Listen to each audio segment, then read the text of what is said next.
Yo, welcome to Millennial Score Matchups YouTube. Today we have a very special meta discussion for the first regional in the Lost Origin format, located in Peoria, Illinois, which I've been told is in fact a city that exists. We have three very special players with us who are all going to be attending Peoria. I'm unfortunately not going to be attending because I got a baby to take care of. So I got three people who are going to be attending, who do have stakes and have been testing the format to help us out with what's good, what's bad, what are you expecting, what tech should you play, all the questions that we all want to know about. First thing we're going to do is we're going to have everyone go around and introduce themselves, how long they've been playing, some of their accomplishments, you know, some of that stuff to let you know why I invited these three on the meta discussion. So we're going to go in order on my screen. Calvin, start us off. Okay, my name's Calvin Connor. I got 9th at the recent Worlds and then 9th at Baltimore. And I started playing in like 2011. So you're expecting another 9th for Peoria? Hopefully not, but I can't complain too much about 9th. Riley, what about you? Yeah, my name is Riley Wren. I've been playing since about the end of 2015, beginning of 2016. I've qualified for Worlds twice. I have a regional day 2, and I'm also co-founder mod for the Girl Power TCG team. And Ahmed, why are you here? I'm Ahmed. I've been playing since 2015. I have countless regional day 2s, a couple top 8s, and 3-time world championship invite, and then 2 of those were for day 2. I'm here to talk about Peoria because this format is super exciting, and I can't wait to actually go play it and see what this meta actually looks like. I hope it's a good meta. And it seems like it can be. All right, You're good. You're good. Go ahead. On the off chance that anyone clicked on this for the first time on this channel, I'll be inserting my thoughts even if I'm not going to Peoria. But you can see why, for those of you who have been here, why I invited these three. They've been playing longer than I have. Everyone in this chat has at least got as many Worlds invites as I have, if not more. So everyone here is very accomplished, very well known. But I'm going to insert my thoughts too. 2-time Worlds invites, 2 top 16s last year and a top 32. So I know my stuff, and I'm full leaks because I ain't going. But Ahmed, you started off with I'm excited for this format. So you've been playing it a lot. I just want a quick little vibe check for everyone on how you're feeling about this format and how things might be different from before. So Ahmed, you started us off, so why don't you go for it? How are things different? Are they better, worse in the Lost Origin format? So I think they're a lot better in the Lost Origin format. I think we finally have V-Stars that are as powerful as both Palkia and Arceus or Arceus. And you know, in some cases, decks like Kyurem blows Arceus out of the format. Not exactly. It's just the ability to one-shot hurts it a lot. Obviously Arceus decks, because they're so consistent, they can thrive. But there's enough to shake up the meta here, which this meta felt very stale since it was basically like a 6-month format, feels like. Riley, how have you been feeling about the Lost Origin format? I'm excited for it. You know, I think it's refreshing to get like a new and viable engine with the Comfy, the Lost Zone engine, stuff like that.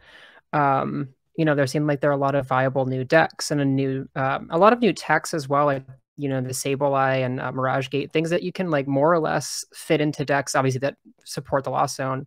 And then, you know, I've heard some rumblings about the Kyogre and things like that like you can kind of just splash in with these Mirage Gate decks. So I think I'm really excited to see the creativity of deck builders shine, especially at this first regional. I feel like it's going to be like, we're going to see, you know, 80% of the decks we expect, and there's going to be some crazy, you know, box deck or something that nobody had on their radar because it just opens up the format so much. It's refreshing. Cal, do you have any other thoughts or kind of echoing what they said? Yeah, bouncing off of that, I think that like this format's very good in my eyes because like there's so much creativity to be made with Mirage Gate and like the Lost Zone engine boxes. You can really just play it with any deck and any like construct you want. So it seems really cool, and I think there's going to be some innovative decks for sure. So it sounds like we all have the general theme of we're going to make predictions today, but there's a lot of room for something to come out of nowhere that we're not really expecting to see. And I would echo that completely. Yeah, this Mirage Gate is a disgustingly good card. I love it. Yeah.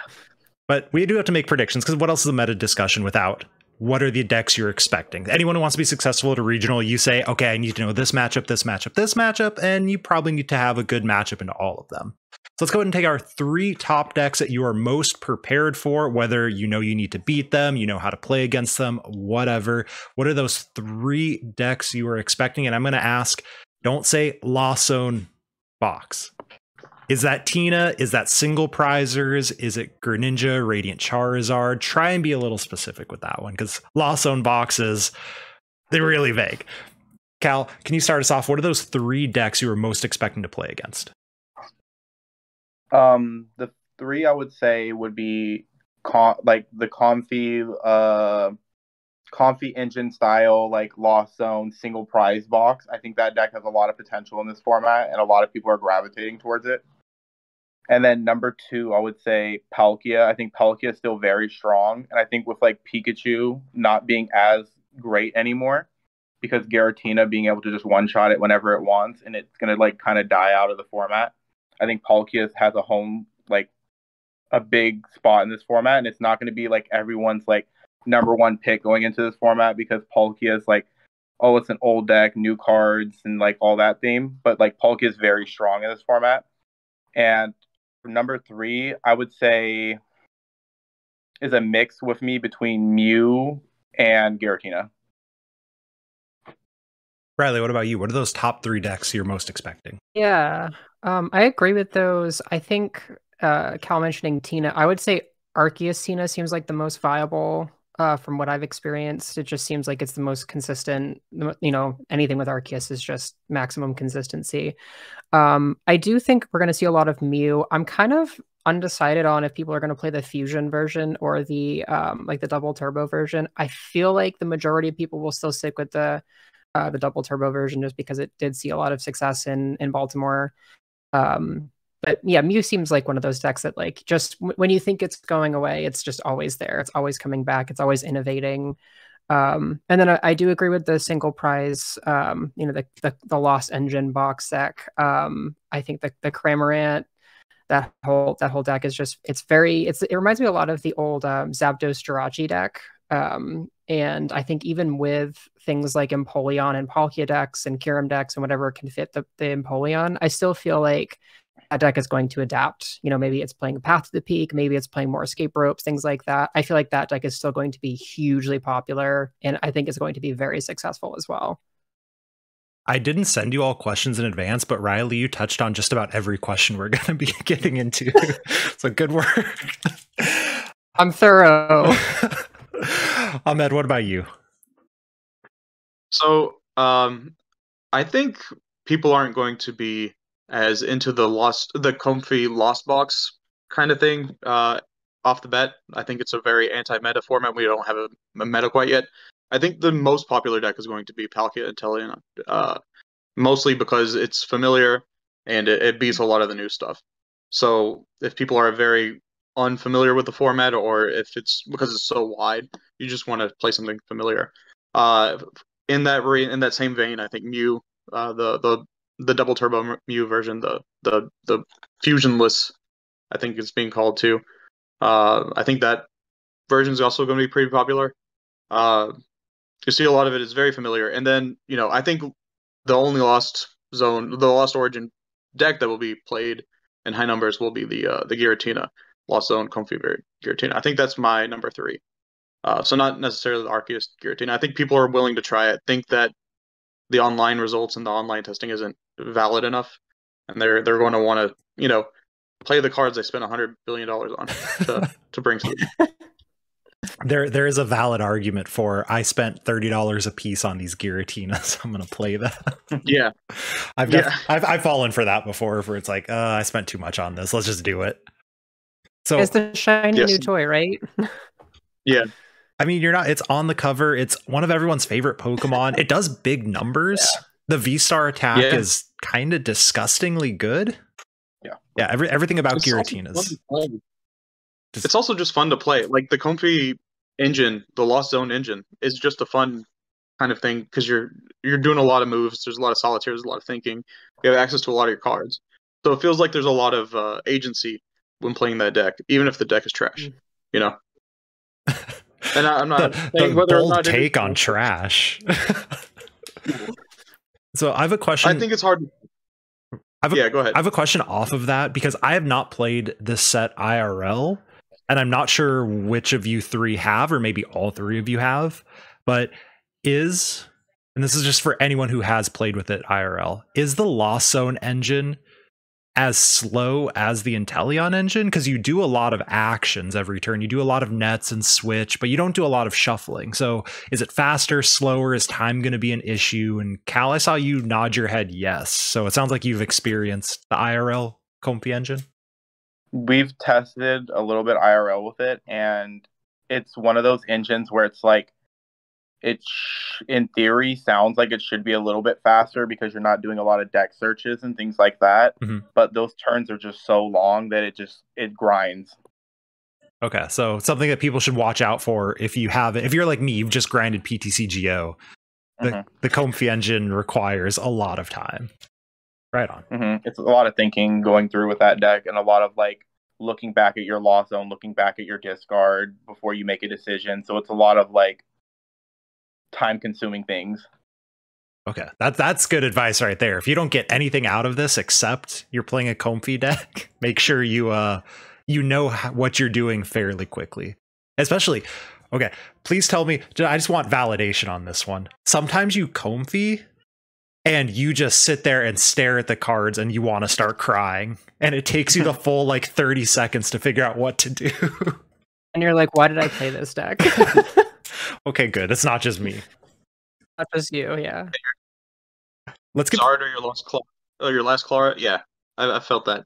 Right. I think that you also kind of missed the point. Like, just because Comfy looks at the top two cards means you won't shuffle. You'll do a lot of shuffling, because you'll look at the top two cards and you'll get a VIP pass, and then you'll have to search your deck and then do right. Whereas like I think a lot of Inteleon players aren't doing this, but you can search your deck multiple times before you shuffle it. It's just that you have to shuffle every turn.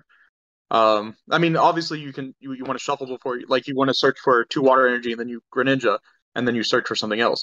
But a lot of that can be mitigated if people just shuffled all at once instead of shuffled between every ball search and then play another ball. No, that's an excellent point for sure.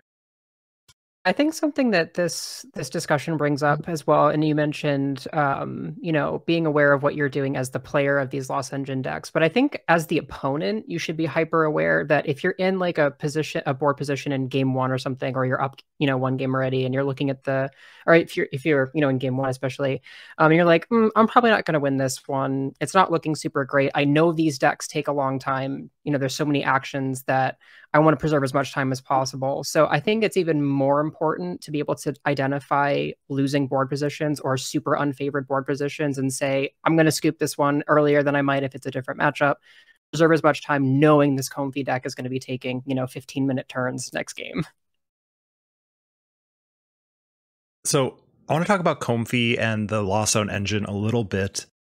Now, I did preface this question, so hopefully you thought about it, but if your opponent flips over a Comfy, what are some of the cards you're automatically saying, these are in the deck, certain tech Pokemon, stadiums, tech cards, etc. And what are some of the ones you might be keeping in the back of your mind as like, this probably isn't there, but like I should keep in mind, there's a chance that I'm going to throw out some examples, an amazing rare Raikou or amazing rare Yveltal, or some of these like, it's technically possible type things. So, Ahmed, I want you to go first. Your opponent flips over a Comfy. What is your brain thinking that they have in their deck? Sableye and Cramorant, 100% every time. I don't think you play that card without playing either of those. So Cramorant is way too efficient of an attacker. It does too much. What other cards? I think Escape Rope is a big card you should think about and consider. If you don't want to get if your lost condition is an Escape Rope, somebody escaping your high HP Pokemon out of the active, you should put a second one down. I would assume that was there. And then I think that's it. I think everything else you have to wait for the first energy card to really determine what you think. you're going to see. To go off of, I'll get everyone else's thoughts too, but how many escape ropes would you expect in, I'd say any deck? Maybe it's different depending on if there's a Giratina, a Gudra, or just babies or whatever. Are you expecting 4 from everyone until they show you otherwise, or are there decks that you think would play less? Ahmed. I think that they would play 4. Okay. Maybe 3, but probably 4. So you're prepared for a 4th one, no matter what? Yeah. Right on. Riley, your opponent flips over a Comfey. Are you expecting anything besides what Ahmed already said? Well, definitely those. I mean, I think regardless of the deck, I think Cramorant and Sableye are going to be in there. Like you said, they're just too strong attackers, too efficient to not be in there. Obviously, Mirage Gate, I think, is another card. Just knowing that that's in there, that's kind of the whole point, is that you don't really know, because Mirage Gate unlocks so many things. I think in the back of my mind, I'd be thinking about like Amazing Rare, Reshiram, or obviously Giratina. I think those are probably the 2 like second tier things my brain would go to and be like, oh, I wonder if it's these. Maybe I'll be a little bit careful with, you know, how I'm setting up, just knowing that that could be a potential thing. But I think the biggest thing is what Ahmed said about the escape ropes, is that like on your first turn, especially where you don't have any deck information, if you're going first, playing around multiple escape ropes and into a Cramorant knockout seems like it could really make or break, you know, specific rounds for you, being able to play around that. So definitely the escape rope is like a huge one to think about. Cal, any other thoughts? Your opponent flips over a Comfey. What are you expecting? I'm expecting probably Sableye, Cramorant. I think one of the most important things of this format going second is not dropping 2 Pokemon, because escape ropes are being played in high amount. So like dropping 2 Pokemon and getting escape roped out of your active is very bad and can put you in very vulnerable situations for sure. And I think that like this format's very like wild right now, and like you just have to look from indicators from your opponent, like see like a fire energy, a water energy. Like if you see a water, they're most likely playing Greninja. If you see like a fire, they're probably playing Zard. And I think those are like the 2 main builds of Lost Box going around, or like the Charizard build, and then you got the Greninja build. But the Greninja build's more inclusive with Mirage Gate, so you can kind of see anything going on there.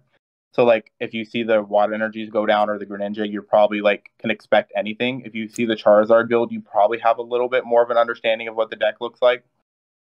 That makes sense. So you're saying like one of the big indicators is the Ninja means any shenanigans are possible. The Zard means probably going to be fairly net decked from like the last late night tournament or whatever, or Japan's second place list, I believe it was.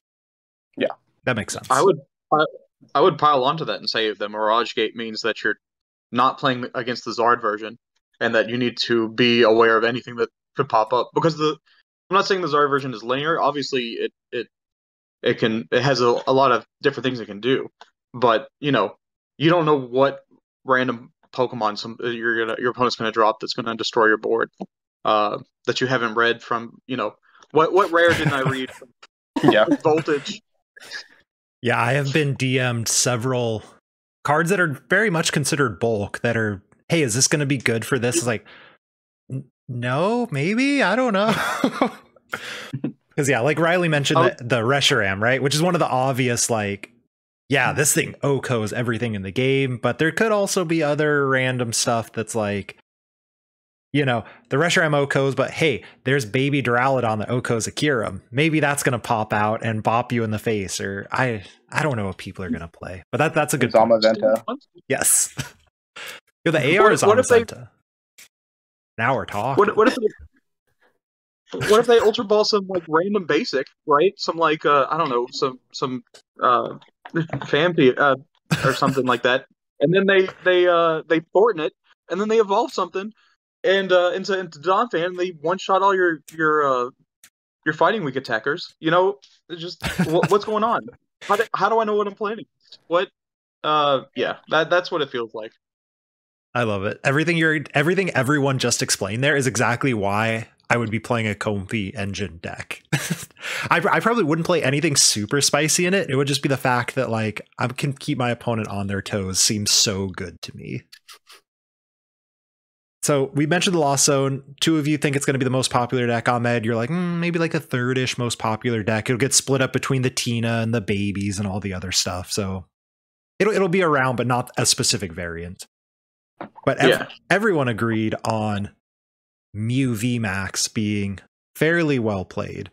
I would personally call it, I think it'd be the most played deck because I hate Mew. I've never wanted to play Mew until this format, where I think Mew is in the best spot it's ever been in, which is ridiculous to say because Mew has been in great spots all the freaking time. But Lost City, such a good card. Yeah. But let's go and talk real quick about the Fusion Strike versus the Double Turbo. Riley, you already kind of got into some of this, and Ahmed, you kind of got into some of this as well. But which one do you think is the better variant between the two? And which one do you think will be most popular? And the answer might be the same for both. Cal, you're the one who hasn't mentioned anything about Mew quite yet. Which one do you think is better, and which one do you think is more popular? I think that the Double Turbo version has more like late game potential than like the Fusion Strike. I think the Fusion Strike's very good. I thought the Fusion Strike was better going into Baltimore, but then I revisited it and I was like, maybe this one has more potential. Being able to cross-switcher your opponent in combination with an Avery is very good, and it's very strong in the format. So like the Fusion Strike has a lot of pop-off, like just knock you out early, like bulldoze you potential. But the other Mew has more like late game, mid game control, like type of Marnie, Avery, cross-switcher, like type of plays that they can make. They can really like pull you back into a game if you didn't like just like pop off and destroy them. Riley, are you in agreement on the DTE version? Yeah, I think so. I mean, again, having access to cross switchers and a bunch of different tools that the Fusion Strike just doesn't have the room to play. Like you have to play a bunch of other things. There's more stuff in your deck that's not just like, you know, balls to the wall as aggressive as you can get with the DTE. And I would agree with Cal that the mid game and the late game is so much stronger. While your early game is still strong, but it's not nearly as strong as, you know, the upside of playing the Fusion Strike Mew. So I definitely think we'll be seeing a lot more of the Double Turbo build. I think it will be more successful, but I still expect to see the Fusion Strike one, just because, again, it is that familiarity. I haven't tested the mirror, like the Fusion Strike versus the Double Turbo, but I feel like the one-shot potential of the Fusion Strike, being able to kind of, you know, actually one-shot an opponent's Mew, I feel like it's slightly favored, theoretically. So that might be something to consider too, is if you're just wanting to play the Mew mirror. But then, of course, you're sacrificing that consistency of having to play the Sparkle, having to play the Meloettas, having to play the Energies. So, yeah, no, I still think the Double Turbo build is just better and will be more popular as well. Ahmed, I'm going to throw you a slight curveball because what Riley said made me think about this. So local junior I coach was convinced that you should play Drapion and Mew for the mirror match. Then we saw Hunter Butler, very accomplished player, top 4 the late night with a Drapion in Mew for the mirror match. Should you, if you're going to play Mew, tech a Drapion for the mirror match? Why or why not? I think you should. I think it's very not. I think it's too good in the mirror to not play it. It absolves you from needing a boss. It absolves you from having a 3-prize Pokemon on the field to take a knockout. It's just so good. You can even take a 2-prize knockout with it, and you know, just keep up the trade, or just advance the trade after taking, or just take the first knockout on turn 1. It just lets you do so much. And I think Mew is going to be played enough where it is very valid to play, and it's also good against Palkia if you have a choice belt. You know, and they have three Sobble on the bench, or 4 Sobble on the bench, or whatever. I guess they would need 4 Sobble on the bench because you would need an energy. So maybe it's not that good, but you know, it's good. It's good enough. It does work. Drapion does work. I think it's a good inclusion in the deck. No, you stole my thunder on that one. That was actually one of the reasons that I think it might be okay. Again, I originally told a kid it was terrible, and then he proceeded to prove me why it wasn't. And so I'm very into it. Anytime I get proven wrong, I'm like, yes, this is broken. But if you keep calling in Palkia, which will be another discussion potentially, the Drapion Double Turbo Choice Belt can KO a Palkia V going second against Palkia, which is a pretty big deal. So that's definitely, it's not in there for that, but it is kind of a cute little play you can pull off and make a bad matchup into a doable matchup for sure. But I'm going to agree with everyone. I think the Double Turbo is better. Speaking of Palkia, I mean, I didn't go for it. I didn't agree that double turbo. I think the fusion strike is a little bit better, just because that turn one potential is a lot harder. There's a lot of games where if you can win just by getting a coin flip heads on catcher and knocking out their only V star or V on the field. It's true for a lot of decks. I think against like Zoroark and Greninja or Zoroark and what's it called? Giratina specifically. That if you don't eliminate their one V on the field turn 2 or your turn 1, that you're going to have a lot of trouble getting through, unless they play Thornton. But nobody plays Thornton yet because they don't know about that. Wait, Thornton in Mew or Thornton in other decks? Giratina. Thornton in other decks. You should play it every deck. You should every deck. Agreed. I don't think every deck. I think that's a little ridiculous. But it is a good card, yeah. I've got it in Giratina. I think it belongs in Giratina for sure. Yeah, it's so good in Giratina. You go from a board of single prizers into an instantly erase anything on the field. Oh, yeah. I love Giratina. I would play Giratina 100% if I were going. I love that deck. You can play Palkia too. I mean, it's the same kind of concept. You turn your Greninja, you use your Greninja to draw 2 cards, and then you evolve it from Thornton, and then you evolve it into a Palkia, and then you star Portal, and then now they eliminated your only Palkia, but now you have a second Palkia. So it stops all those times where you lose just because they eliminated your lone Palkia.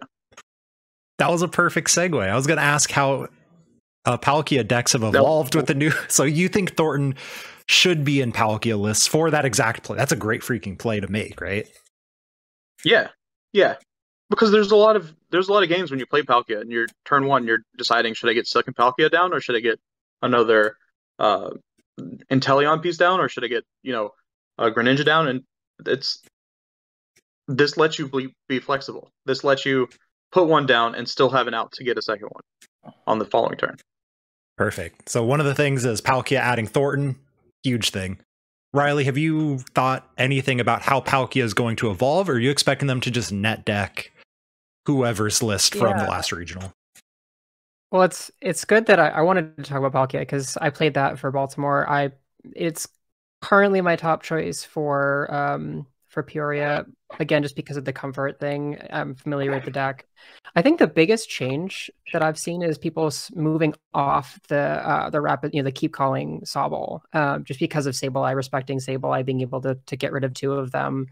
I've seen people switching off that. I might be a little bit biased because I loved, keep calling was one of the things I did every single round. Obviously, if my board state could support it, I really like keep calling with that deck.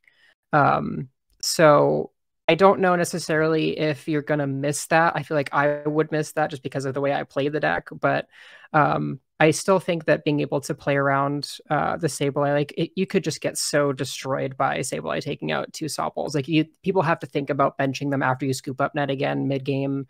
I know back when Metacham was a little bit more popular, that was a thing that people would forget about is you'd scoop up net, you'd bounce the whole Inteleon line, and then you just put the Sobble down, not thinking about it. And then your opponent's like, okay, cool, quick shooting, scoop up net, quick shooting, Metacham. And you're like, that was the 1% way I lose this game.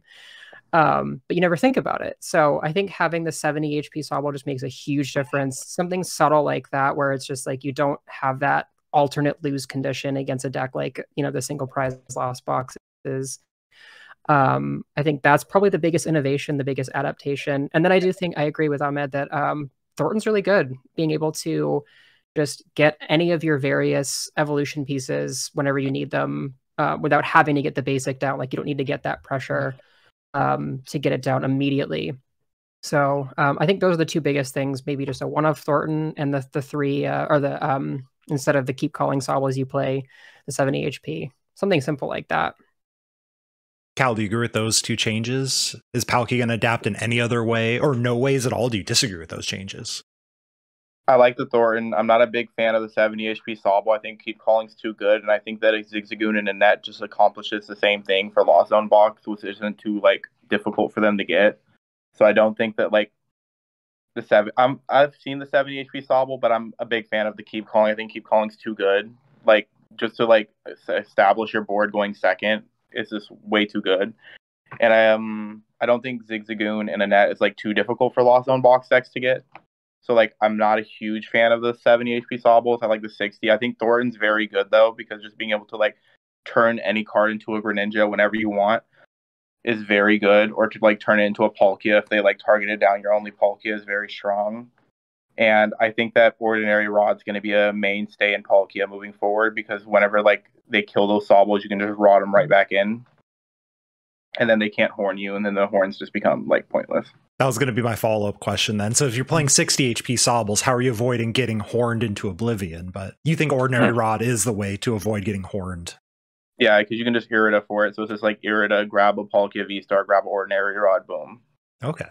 That's something I haven't considered. I've been pro 70 HPs, despite how good Keep Calling is. But that's a good point of like, well, if you play the Ordinary Rod, you put the 60 HP Sawbles back, and they're not as much of a liability as they would have been otherwise. Because you don't need a full bench to KO a Sableye. Like, you don't need anything. Okay. Don't really need the Ordinary Rod too early either. So the turn that they're going to Sableye you into oblivion, right? They're going to need like 10. maybe 3 nets, so or like Zigzagoon and 2 nets, because they need to kill a Sobble and a Drizzile is what they would do. So if they can reach that, then you're in trouble. But that's also hard to do, and it's hard to do on turn 2 with 10 cards in the Lost Zone. So, but the Ordinary, I don't know. Calvin, maybe he's played the deck a little bit more than I have, so maybe he doesn't think that's difficult. But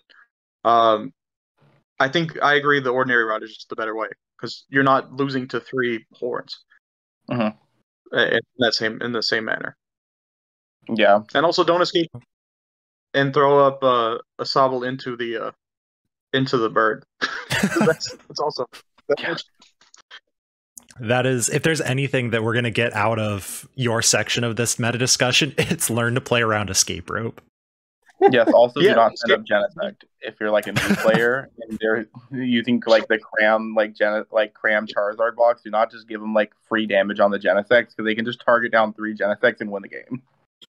Yes, I think so. Oh, what about Drapion in Lost Zone box? Because that kind of made me think about this. This is a discussion I've had in my Discord a fair amount, because I don't think it's necessary, but a lot of people are like, Drapion really swings the matchup. Do we think Drapion should show up in Lost Zone box any variant, or do you think the Mew matchup is fine without the Scorpion? It's a Scorpion. Has anyone put any thought into that? Riley, we put any thought? Or Cal? Yeah. I've tested it a little bit, and I think that Mew has an out to that matchup with Psychic Leaps. I just don't think they're setting up their bench correctly. Like when I played Lost Zone box to the late night, I played against 4 Mews, and each time I was like, if they would have approached the game this way, they had a shot to win this game, but they just did different things. Like, I don't think you put down 3 Genesects. If you put down 3 Genesects, you're kind of just dooming yourself unless you play like a Thornton, because then they can just go like Sableye, Sableye, Sableye. If you put down 2 Genesects, fill up your bench with Mews and then Oricorio, and then once the Genesects go down, you have to fill it up with the other Mews, and then you just Psychic Leap. You have an out, because then they have to horn back, and then they have to kill the Genesects again, and then there's just like more stuff that they have to do, and they can't set up that damage to go like swing 2-2-1. But like, it's not the best matchup for Mew, but there is an out for them to win with Psychic Leaps that is very apparent. And Lost City is very good too. If they time the Lost City with a Marnie, it's pretty solid. Are we in agreement then that the Drapion would be Actually, wait, what was the conclusion of the Drapion for Lost Zone box from that one? You just taught Mew how to beat it. I think if they play it correctly, Mew players, they have a solid out to win the game. But I think that in the other Lost Zone box, because Charizard late game swings 2, so if they can kill 2 Genesects, and then if you like get horned on the last one and they just swing into the last one, they're going to win anyway. But I think if you time the Marnies and time like the Avery cross with like things like that with the DTE version of Mew, there's like outs for you to win the game. But I think the other version definitely has to play Drapion, because it just does not have like the consistent spread in Charizard to like swing on that last Genesect and just win the game. Okay. Do we have go for it, Ahmed? Yeah, I'm in agreement. I think Drapion makes the game so much harder for the Mew player, because they have to play around a lot more in those instances. Otherwise, they just wipe you. The Lost Zone player needs to eventually get prizes before turn 5 or whatever, when your opponent only has 1 prize left. So if they're just psychic leaping out and not letting you take prizes, then you're going to lose the game. So you have to play the Drapion so that you can have an out to win the game, if that makes sense. Riley, you're also pro Drapion? Yeah, I think so. And I think one thing about Drapion is that it's really not that, it doesn't take up that much deck space. Like, it's a 1 card if you play the Thornton anyway. It's, just 1 additional space, or you could play Thornton and that's 2. So I don't think it's really that much of a commitment as far as like people being like, Mew's going to be played, I'll just throw it in there. Like, it's not really something that you have to dedicate a lot of space toward. It's not something that you have to like dedicate your whole strategy differently in deck building. So I think it's a very simple inclusion. I agree with what Cal and Ahmed said, that it is necessary for that specific build.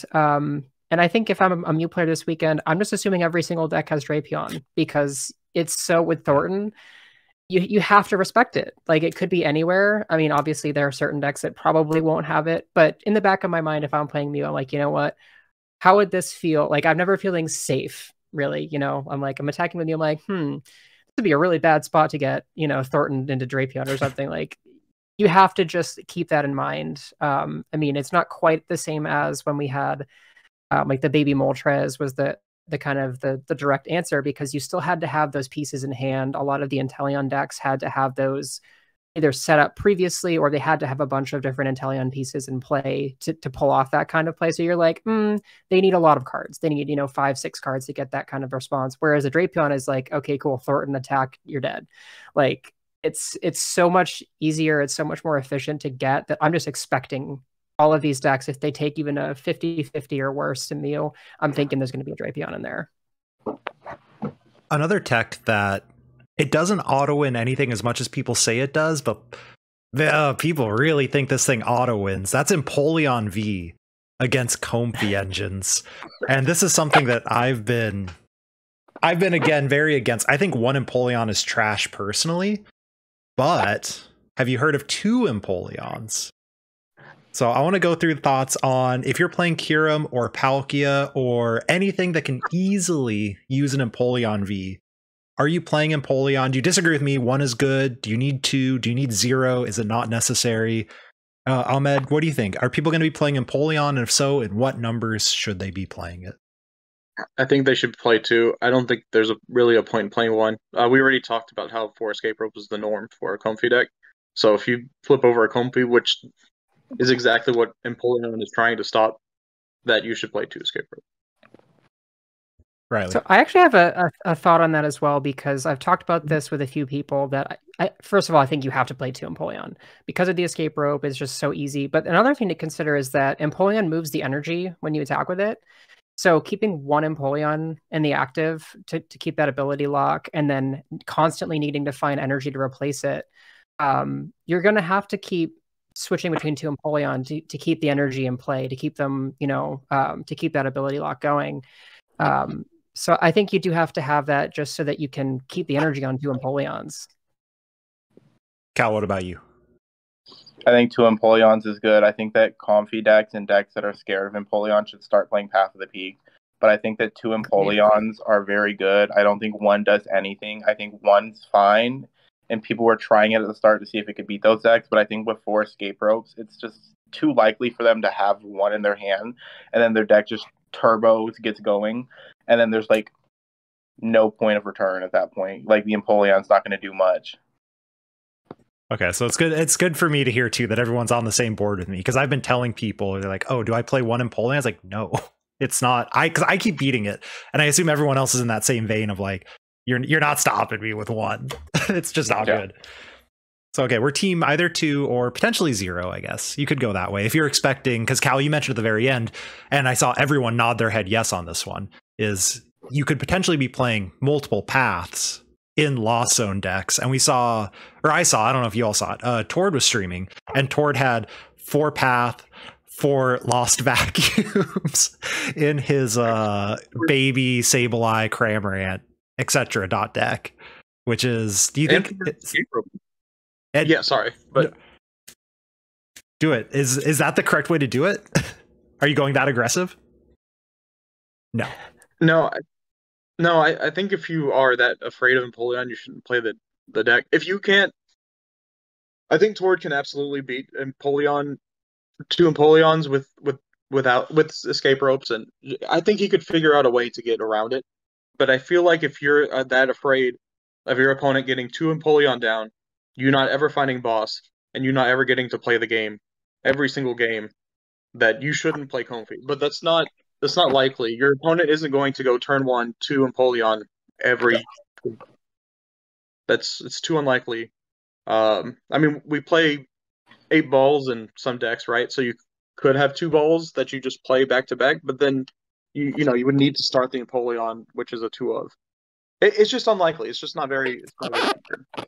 Something else to point out in there, like UDS, you play 4 quick 4 Ultra Ball, maybe you can get your 2, but you have to get in the active, and you still need your real attacker because Empoleon V's attack sucks. Yeah, you're not winning the game fast enough with Empoleon. So Kyurem, do we expect? No one said Kyurem in the top 3. Is Kyurem a real deck, or is it the fun online? I'm gonna go boom, and it's gonna kind of be around, but not super popular. Riley, what do you think? Are you expecting a lot of Kyurem, or is it just kind of like people will play it, but not really? Yeah, I mean, I wouldn't say it'll be hugely popular. I think it's the same kind of deck as Palkia Ice Rider was. I saw a couple of those. I actually played against 2 of them in Baltimore. I feel like it's just kind of the same deck, just with a little bit higher ceiling. Like it's a little bit better. So I think it will still be played. I think it's still fairly popular. I think it's a decent deck. I don't think it's bad by any means. I just think that it's not as good as the other, the Comfy decks. Like any kind of Lost Zone deck just feels so infinitely more consistent. But I do still think it will be played. I wouldn't be surprised to see one in top 8, top 16. Like I think we'll still see it doing well. You hit the good matchups with a deck like that, and you can have a deep run. So yeah, I would not be surprised to see, 1 or 2 having a pretty deep run. But I don't think it's like, A tier decks. It just feels like a slightly better Palkia Ice Rider to me. But it is cool. I mean, I've seen people play the deck. It's fun to do the Orankuru plays and manipulate your top decks like that. It is a fun deck to play. And I think that's honestly like a factor for people coming into a new format, is like, especially after how much we, got sick of the Worlds format, that there's the familiarity factor, but there's also like I want to play something fresh and new and exciting and fun. And I think a lot of people will play a deck that gives them a lot of options like that, where there's just fun things you can do. You're sitting there, and I think Ahmed talked about like the solitaire plays with Comfy, but I still think Kyurem has that option as well, of being able to do like the little solitary things that like every player feels good sitting there and being like, I'm gonna have a 5-minute turn, I'm gonna do a lot of stuff, and I'm gonna hit you for like 400 damage. Yeah, that's something that can't be stressed enough. There's over 1,000 masters, and fun is a big deal when it's 500 CP to get your Worlds invite without locals currently. And so there is a certain number of like, this is in the middle of the country, people want to have fun, and Kyurem is meta enough that you'll have fun and maybe do well. Cal, exactly. I know the Shuffle Squad was Team Kyurem for like a whole week. You couldn't check any tournament without seeing all of your names playing that deck. And now you've all moved off of it. Was that a flavor of the week, or do you think it was good and you just want to play other stuff now? Moving into the format, we thought it was pretty solid because like being able to like pick out energies and attach them, it just felt like Ice Rider, but Ice Rider 2.0, just like a better version of Ice Rider. And Ice Rider was strong, and it just one shots like anything that you want. The deck's pretty strong. I wouldn't be surprised if someone like at Peoria made top 16 or top 8 with the deck. Like I think that it has potential to make top 8 and top 16 if someone just hits the right matchups. I just don't think that it quite gets there against some of the decks. I don't think that its Palkia matchup is the best, which is one of our major issues with the deck. I think that hitting you with Rock Sands multiple times, especially if they play Palpad and Marnies, the deck sometimes fumbles to that and it can't do anything. Like if you get Rock Sand and Path against that deck, it's very hard to come back because you do not have like a built-in like way to get out of it. Like you don't have the Drizziles, you don't have the Inteleons, you don't have like ways to bump it and draw like Genesect. Like once you get Roxanne, sometimes you just get stuck with that hand, and that's what you got for the rest of the game. So that was a major issue moving like forward with Palkia, because we thought that Kieran was very strong, but Palkia and Roxanne's were just tough to come back from. And I think Palkia is going to be played at a high amount, and I don't think Palkia is a bad deck. Palkia just becomes better with this set. Ahmed, do you have any Kieran thoughts? Or yeah, so I mean that's basically what I would say, is just that Kieran is mostly a solitaire deck, and it was when I played it on ladder the first week it came out, I got like a 22 game win streak with it because I was playing solitaire. Nobody knew what my deck was doing, and they didn't know how to stop me. And then a week later, they all figured out how to stop me, and then I couldn't win a game. So that's just what it is. It literally is a solitaire deck. If your opponent doesn't know how to play around it, then you're going to win. And if your opponent has enough agency in the game to guide it, they can get through it. But those all feel like really good summaries of the way that I feel about the deck also. So echo everything everyone said. Last question. Has to be asked in every meta discussion. What is the safe play for points? It is 500 CP in North America. We got someone listening to this for sure who they've probably played all the meta decks. They feel equally confident. They just want their top 256 or top 128 at least, and maybe they can do better. What is that safe play you would recommend to someone who is versed in all the meta decks, not an expert in any of them? Cal, start us off. What is the safe play for this regional? I think the safe play for points it's a tough one. I'm between two decks, but I would have to lean towards Mew. I think Mew's just safe. It's solid. You can probably beat six to 5 people with the deck. It depends on like how many Drapion you run into and how many like variants of the list you run into. But like going into a blind meta, I think you can probably pull out 6 to 5 wins with a Mew deck pretty easily, and it's probably going to get you some points. So the classic into a blind meta, take the established deck that is consistent and fast and hope you just outfast them. Yeah. Riley, what do you think is the safe play for points?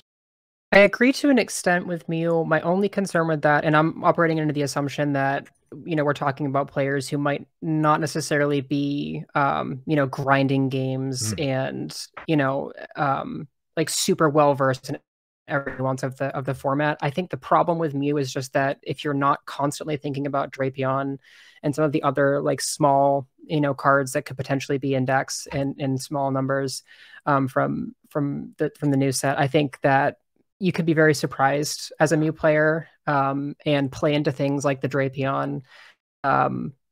So I would say Palkia is probably the safe pick. I think the same reason, it's just consistent. And I think going into a blind meta, I would rather play a deck that doesn't have like there's not like a single card hard counter to your main strategy. So I think that Palkia it is consistent, it's established, it's safe and familiar. Most people probably already have the cards for it. The matchup spread is fairly known, or if you at least know how to play your own deck in a vacuum, that makes a huge difference as well, where it's not going to be a new deck that you're like, I don't know how any of these matchups go. It's a deck that you're like, okay, I'm against a 3-prize deck, this is my strategy, or I'm against a 1-prize deck, this is my strategy. So I would definitely lean towards Palkia, but I think Mew would probably be my second choice. Ahmed, do you want to break the tie, or do you have an entirely different safe pick? Different deck. I think Arceus variants are the safe pick. I think either Arceus Inteleon or Arceus Giratina. Both of those are very good safe picks. Nobody's planning. We didn't even talk about it, barely. Nobody's planning to gang up on it. They do what they need to do very effectively and very efficiently. And there's not even fighting Pokemon really in the format. And Lost Box really struggles against 280 Pokemon that can heal themselves. So yeah, at the time, if you're afraid of everything we've mentioned, yeah, you should play Arceus. At the time of recording, there's currently the very large Limitless tournament going on. There are multiple Arc Intels and an Arceus Mewtwo, all in the current top like 7-1 records. And I feel really hesitant saying this, but I made the tier list and I put Arc Intel still in S tier because I think it beats a lot of the things. I still think it's S tier. I think it's a safe pick. I know I've had people yell at me when I say that, but It's good. You have a Radiant Pokemon now that actually does what you want it to do. That is true. Right? So you have Gardevoir, and then you have Big Charm. So your effective HP is 330. Your Kyurem. So a lot of that, your Kyurem, basically. Yeah, I love Arc Intel. I think it's the most boring, stupidest deck in the world to exist, but also that's my safe pick. I got to agree with you on that one for sure. All right. Shout outs that you all have. Cal, who you got? Shuffle Squad, my teammates, and that's mainly it. That's so sufficient. Riley, shout outs. Gotta shout out my ladies in the Girl Power TCG Discord. We just hit 100 people. We're doing a giveaway, so go look on Twitter for that. Ahmed, what about you? So just my own Twitter. I'm Uncle Habibi on Twitter, and my friend, he owns a shop, the Wasteland Gaming. I pick up everything from there. He's really nice and a good guy, so you should buy from him. Unless Kevin has to cut this out because he has his own store. No, we're on opposite sides of the world. We're good, not world, but like the country. Okay. So if you're down south, go to Wasteland. If you're in the PNW, go to Tabletop Village. I mean, yeah, if you look at Twitter, the USA is basically the world, so it's okay. And I will have all three of their Twitters linked down below in the description box. Go follow all three of them. I follow all three of them. If you're not on Twitter yet, that is the place to be for Pokemon TCG news and mostly drama, honestly, but news and deck lists are also on there too. And remember to like, comment, subscribe, all the other YouTube stuff, and I will catch you all in the next video. Peace out.